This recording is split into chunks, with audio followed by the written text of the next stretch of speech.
Calm, describing a man who is chillingly ready to carry out this horrible act. But cool and calm is not how he's being described by people who knew him very well. Let's bring in Local 10 News reporter Janice Fernandez. We are hearing from Omar Mateen's ex-wife this noon.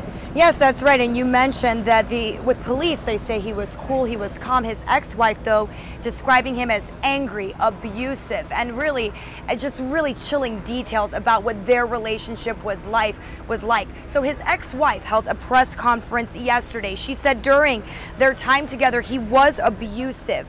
She said they met about 7 years ago and things started off fine, seemingly normal. They married in 2009, but a short time after getting married, things took a very ugly turn. This was a sick person that was really confused and went crazy. His body would just totally opposite, you know, angered and emotional and violent. And that later evolved to abuse to me.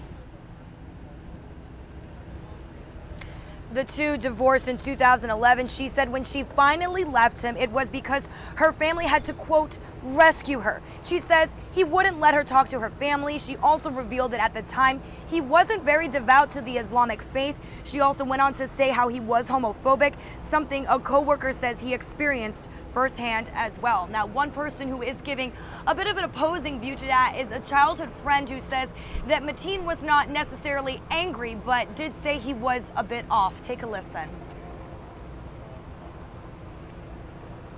He also had a lot of hatred for people, black people, women, Hispanics, nor did he like gay or lesbian people.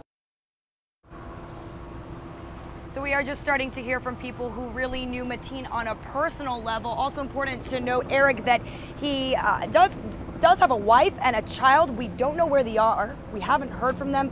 And obviously police are still trying to learn a lot more about who this man was. And of course the big question, why Orlando? Why this nightclub? Those are the answers we'll be searching for here in the coming days. Again, we're waiting for the FBI to give us the latest information at a news conference set to take place any minute in Washington, D.C. We'll bring that to you as soon as it happens. We're also getting some updates from the hospital about their response, about how many people they have let go, how many patients have been discharged, and how many remain in the hospital. We will give you those answers just a few moments away when our live continuous coverage of the horrible massacre at this Orlando nightclub continues right here on Local 10. Constance, that's the very latest from Orlando for now. We'll be back in just a few minutes.